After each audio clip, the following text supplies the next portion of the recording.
Katy's recent album got released. It's called 1432. Now we're going to have a look at the streams of how that's done later in this video. And to celebrate the release of her new album, she released a tour called the Lifetimes Tour, and she's currently going around the globe performing it. The Katy Perry situation just got worse.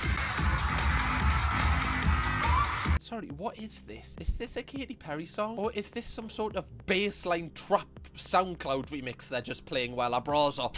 Katy has not been the same person for over a year now, and Orlando has had enough. Once hailed as the queen of pop, Katy Perry now finds herself as the forgotten star of Hollywood. How does someone go from chart-topping anthems and Super Bowl stages to performing to empty stadiums and begging fans to buy tickets? This is the story of a pop star who tried to chase every trend, faked every message, and burned every bridge in the process. From awkward interviews and tone-deaf stunts to betrayals that shattered her fan base, Katy Perry's downfall has become one of the most bizarre fallouts in modern pop culture. Before Katy Perry became a global sensation, she was Katy Hudson, a gospel singer raised under two Pentecostal pastors. Her life revolved around church services and purity culture, with dreams of changing the world through Christian music. At just 16, Katy released a gospel album that barely made notice. It flopped commercially and left her lost, yet also hungry for more. And that's when everything shifted. Katy traded her hymnals for shiny dresses and pop beats. She moved to Los Angeles, reinvented herself as a pop queen, and told the world shamelessly that she had sold her soul to the devil to make it big. Whether it was metaphorical or not, the statement alone became the defining line between the old Katy and the one the world would soon obsess over. In 2008, she exploded into the world with I Kissed a Girl, a bold and edgy track that shocked conservatives and thrilled rebellious teens. Her religious parents were horrified. Christian. Radio blacklisted her, but she didn't care. Controversy meant headlines, and that meant attention. That first hit was a warning that Katy was willing to burn her entire past to build her new future. In came the shape-shifting pop star. She leaned into exploring new lifestyles, shock value, and began embracing an image that was the polar opposite of the girl who she once was. The transformation was total. And it worked for a while, but beneath the gloss was a woman who had built her new fame on rejecting everything she once claimed to believe. It wasn't just a rebrand, it was a full-on identity flip. By 2010, Katy Perry had fully cemented her place in pop history with the release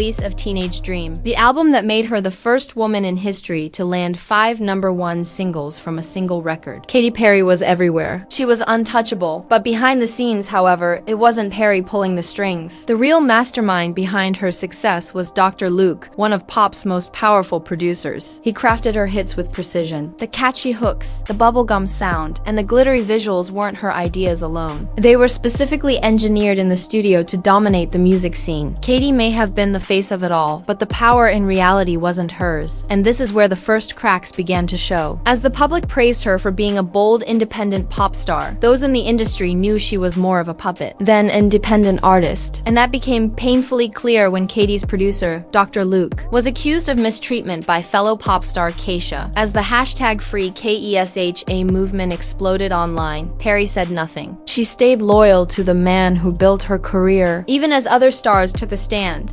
This album had a lot of problems, specifically the Dr. Luke of it all, the producer who was having so much accusations himself and with Kesha and everything else, and which Kesha says Katy knew.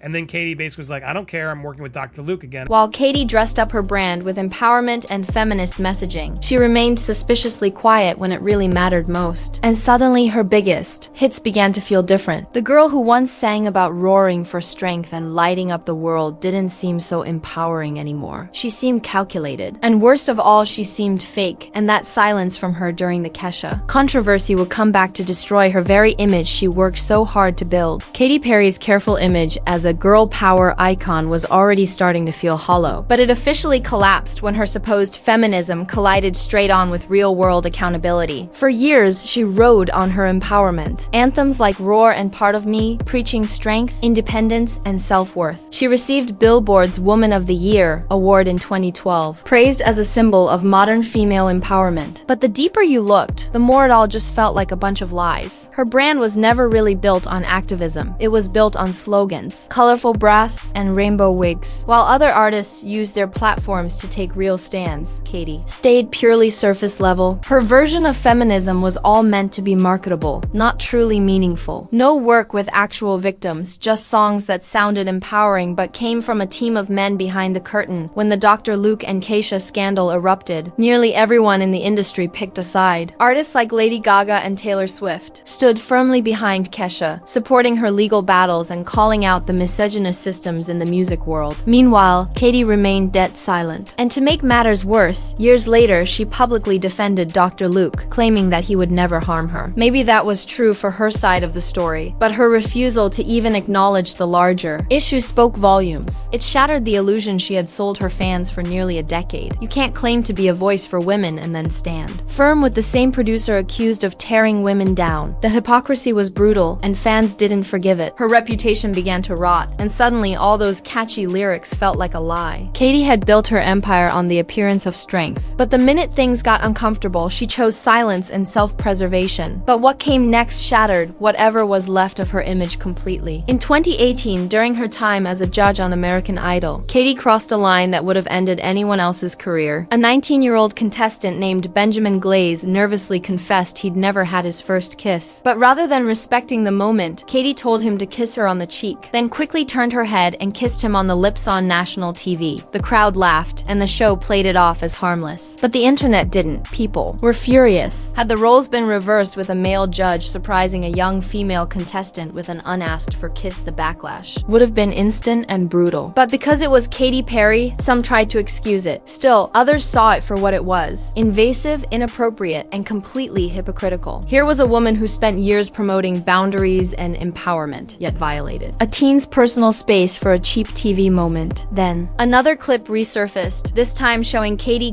Justin Bieber during a 2010 awards show performance. He was only 18, and she grabbed him in front of the crowd like it was just part of the act. Again, imagine if the genders were reversed. The media would have exploded. But somehow, Katy got by with nothing more than awkward laughter and weak defenses. And yet again, her feminist branding took another hit. Fans who once praised her for empowering values now saw someone who only applied it when they benefited her image. And when it didn't, she simply ignored them. The cracks in her public persona were breaking wide open. Every move, appearance, and new, quirky stunt felt more desperate than bold. And in the era of social media, there's no escaping that kind of perception. Katy Perry's fall from grace hit a new low in 2024 when she tried to relaunch her brand by signing up for Jeff Bezos's Blue Origin space trip. It was marketed as a groundbreaking moment for women, and Perry took her spot aboard an 11-minute trip in a billionaire's rocket. She claimed it was about empowerment, innovation, and inspiration.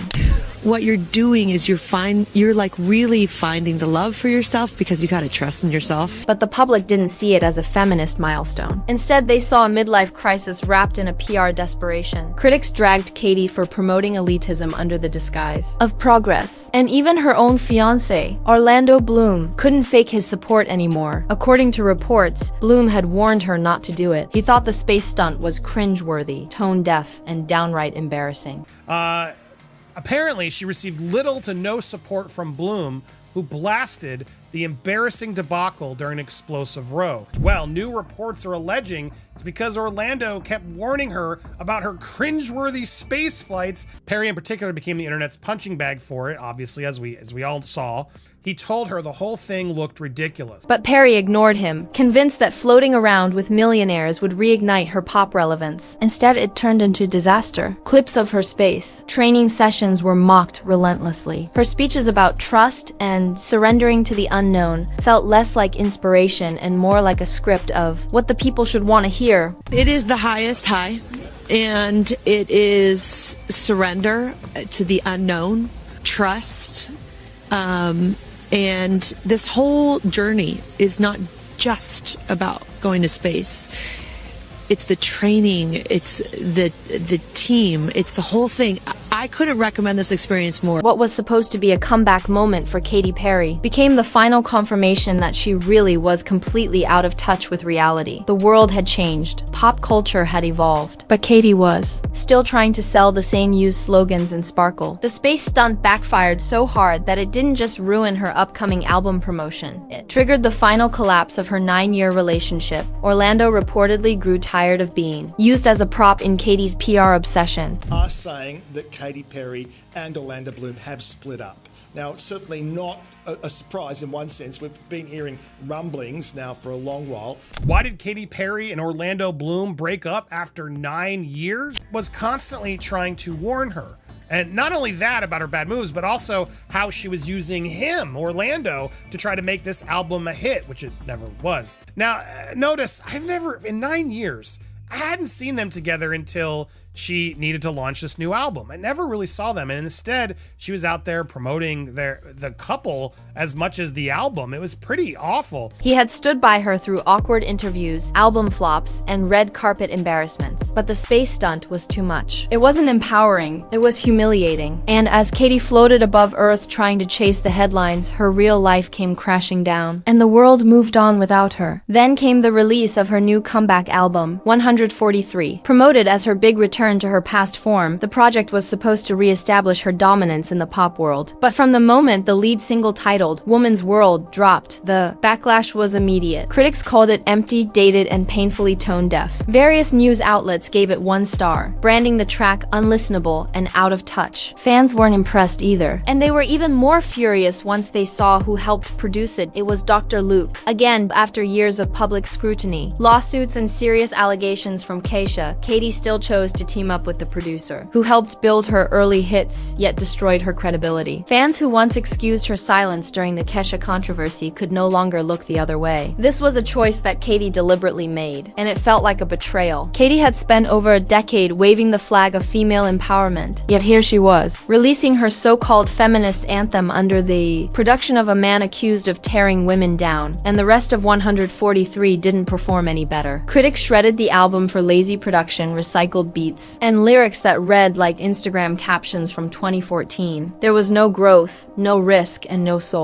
It was as if Katy Perry was still desperately trying to reclaim a spot that no longer existed for her, and the public had no interest in seeing her again. Meanwhile, her relationship with Orlando Bloom continued to deteriorate behind the scenes. Insiders claimed he warned her not just about the spaceflight, but also about linking up with Dr. Luke again. He saw the backlash that would arise. He knew how it would look. And once the album flopped, and the public turned on her harder than ever, the damage was done. Their breakup became inevitable. Then came the Lifetimes tour. What was meant to be a global celebration of her music quickly turned cringe that had fans questioning whether they cared at all. How successful this album has been. Her tour, which has been taking the internet by storm because it's arguably one of the weirdest things I've ever seen. With massive inflatable props, awkward choreography, and bizarre stage concepts, including battles with AI crabs and dancing toilets. The whole thing felt more like a theme park show than a comeback tour. Sorry, is that a poop with like a hernia? Is that a hernia? Like a poop with sweet corn? Is that because sweet corn doesn't digest, does it, guys? So I think is this person? I have no idea. I don't care anymore. I'm Katy Perry, man. This is just the wild. Why are these grown men on stilts? What is going on? Yeah, it just seems like nothing matches. This feels like a cruise ship performance. It does a little bit. It feels like, do you know when you go on holiday and they have evening entertainment? Why is she sitting on toilet roll? What is going on? What is this meant to signify? See, this just looks like a really, really posh cruise entertainment. Clips from the shows went viral for all the wrong reasons. Katy running laps around the stage or lip-syncing while standing on giant props that made absolutely no sense. A lot of people have filmed her just sprinting around the stage. Alright, Mo Farah, calm down.